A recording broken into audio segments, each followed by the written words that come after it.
What is up, everybody?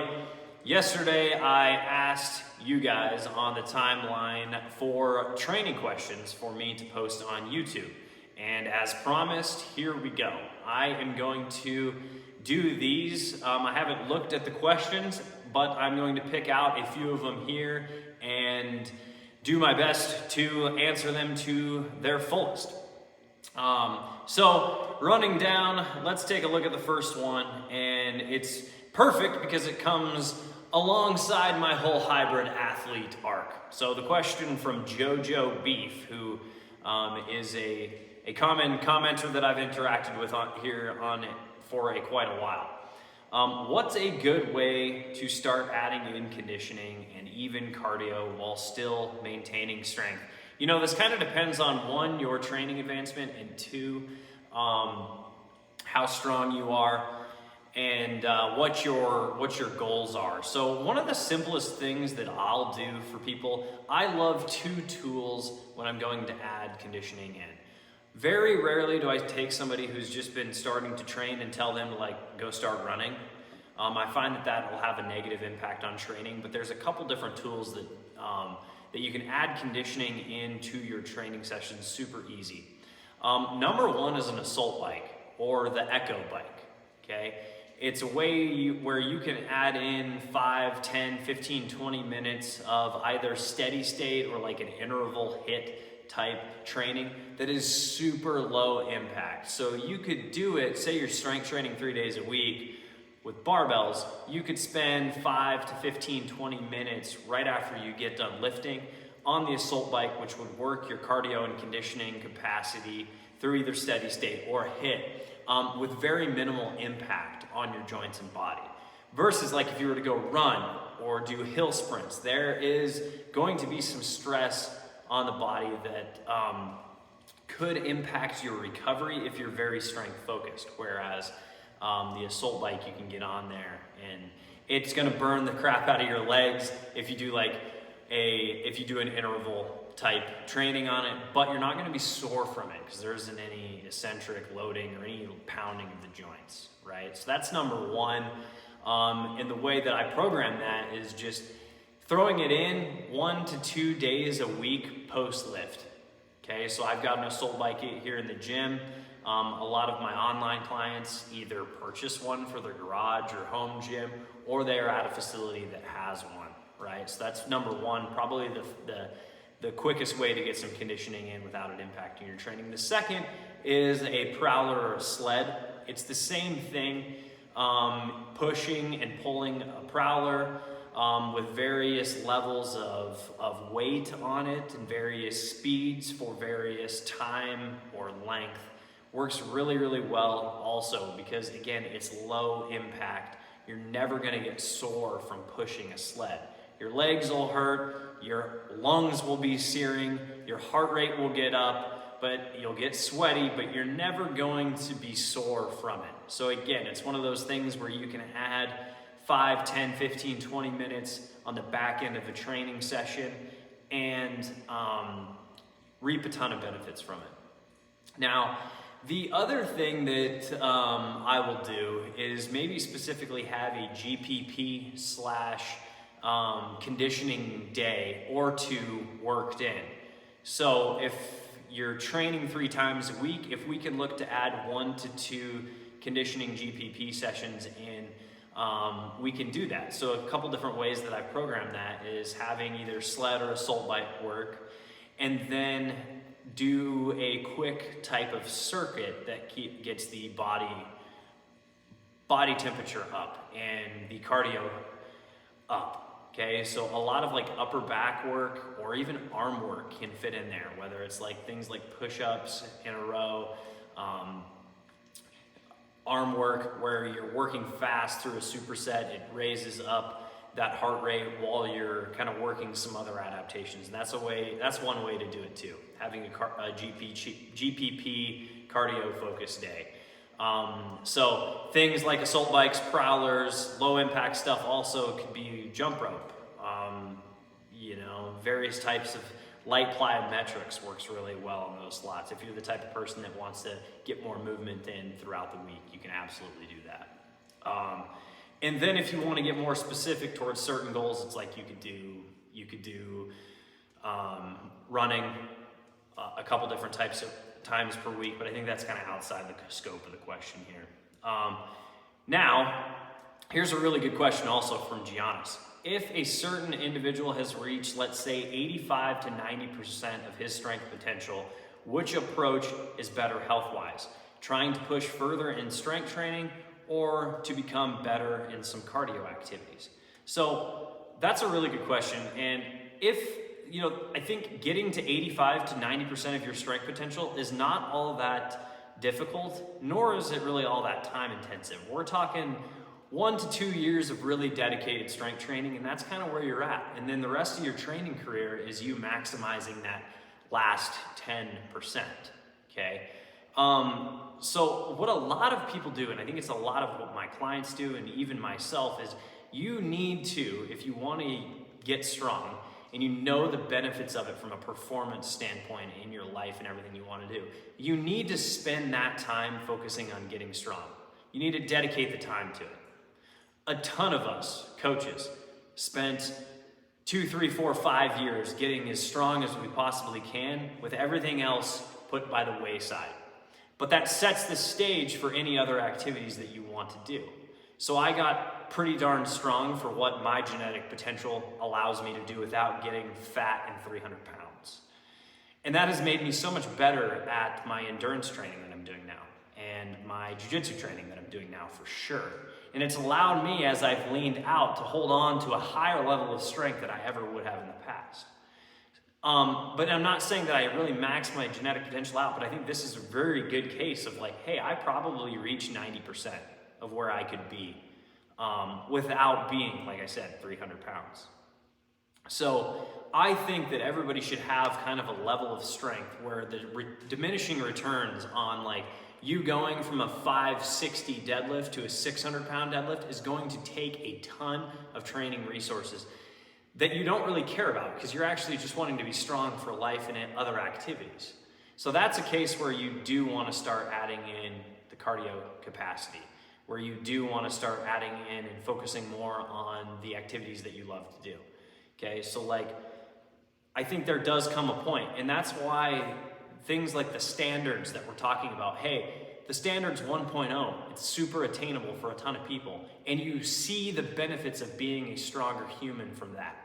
The standards 2.0, it's a little bit more performance-based.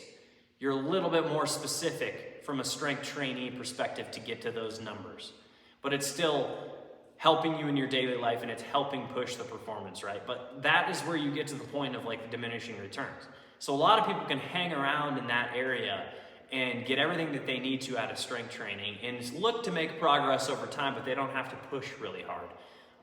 So I think if you can get to that level, then you need to start using that strength for what you fucking set out to get strong for to begin with, right? Unless you want to become a strength athlete, and then that's a different talk altogether, right? But for most people, once you get up to that 90% strength potential, between the standards 1 and 2.0, that is probably going to be enough strength for you to use it in anything else that you want to do. And then it's a matter of maintaining and slowly progressing that over time while doing the other stuff like adding in cardio, adding in sports, anything else that you want to do. Eric, I'm not even going to try to pronounce his last name. What accessories do you mostly prescribe for somebody who wants to build strength and look like you lift? And what on which day? Now, that's a very hyper-specific question. Now, outside of the 4 main barbell lifts, let's just talk about some of the accessories that I really, really like, okay? There's accessories, but there's also supplemental lifts. I'm more of a fan of supplemental lifts, meaning they're very close variations of the main lifts. So we can think about deadlifts. I love all different types of deadlifts. So, we do the normal conventional deadlift. It's worthwhile getting good at sumos. It's worthwhile doing deficit deadlifts, Romanian deadlifts, cocaine floating deadlifts, rack pulls, and getting good at those. It further builds up that pulling capacity when you get good at those. So that's probably there's similar stuff that you can do with squats, in pause squats, high bar squats, Mars bar squats, tempo squats, right? So instead of being like, I need accessories now and do my core lifts, you find a way to use supplemental lifts to your advantage and get strong on those too. Now, as for accessory work, outside of those supplemental type lifts, big fan of chin-ups for pull-up strength. I think every man should be able to work up to being able to do 10 clean, full range of motion chin-ups. For arms, I like lying tricep extensions with the easy bar or the straight bar. Again, it's the tricep one that works both functions in both ends of the muscle. So it satisfies our criteria, and it's one of the first ones that I introduce. Things like lat pull downs in various rows are awesome to fit in, okay? And this just has to do with your training advancement. The farther you get into your training, the more this stuff becomes effective. The stronger you are on your core lifts, the better you get at that accessory work. So I'm not gonna say like when you add it in exactly when and what data programming, but hopefully that sheds some light on, you know, the accessory lifts that I do like.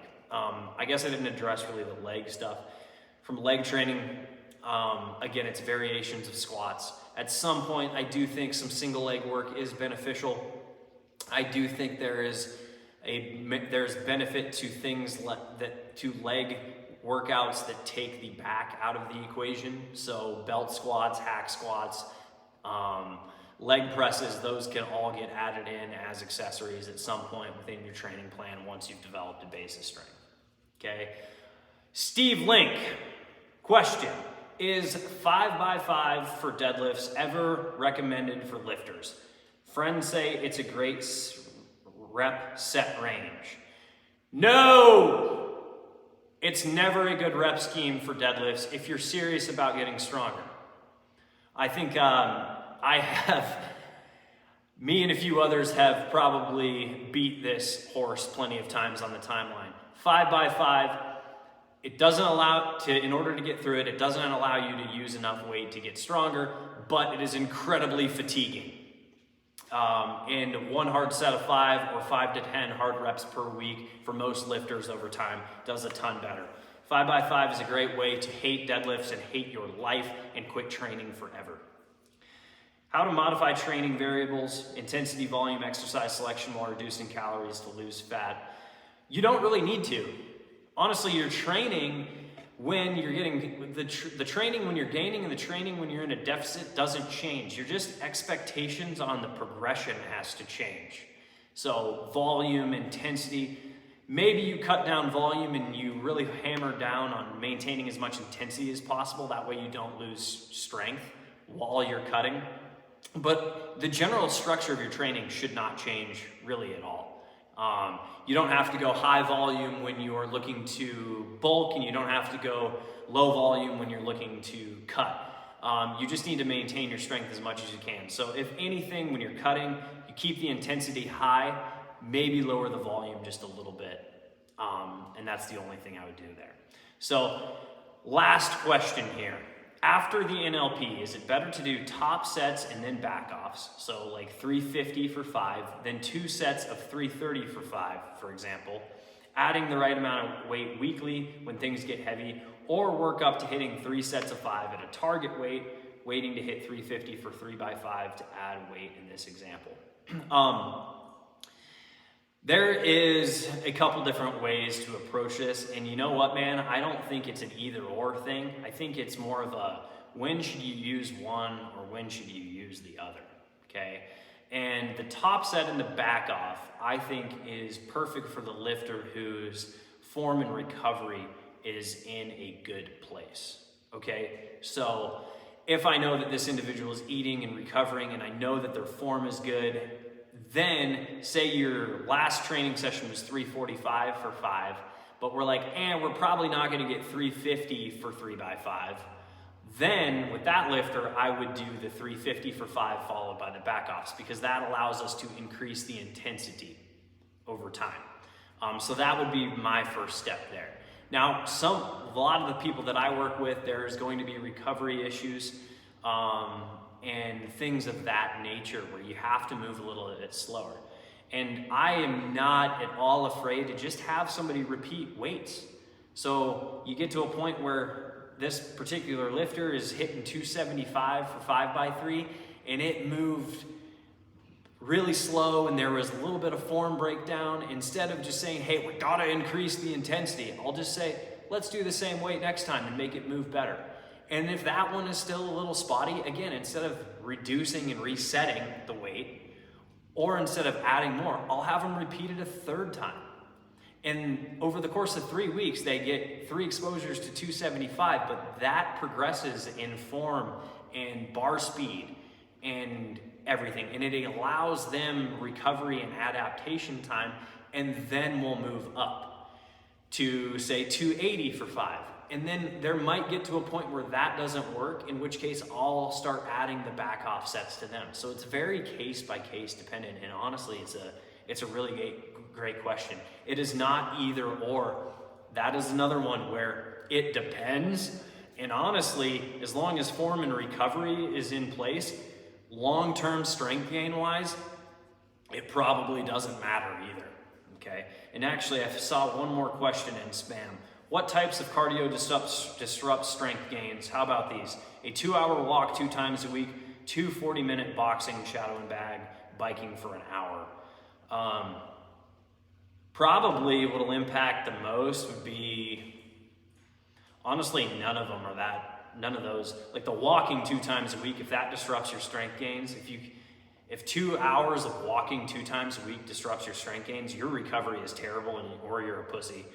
2 40-minute boxing, shadow and bag, I could see that. Like definitely things like when I first added in jiu-jitsu 2 times a week, back when I was a hard charging white belt, man, that impacted my strength gains just because of how beat up and fatigued I was getting. But like shadow boxing, that's fairly low impact. Biking for an hour multiple times a week, if it's high intensity, not like it's just you whizzing around town, might impact it a little bit. But most of the arguments like cardio is going to impact your gains is a bunch of BS. If you're at the back end of your NLP, yeah, it probably does, because you need all of your recovery resources and capacity going into you adding weight to the bar. But for most lifters, most people that just want to get strong and enjoy life, some cardio a few times a week is not going to impact your strength gains. In fact, it builds up your work capacity, and you'll probably end up getting stronger because of it. So, alrighty, this was awesome. Hopefully some of your questions were answered, and I'm going to look to do this type of video about every week. So be on the lookout for that post next week, and I will do this again.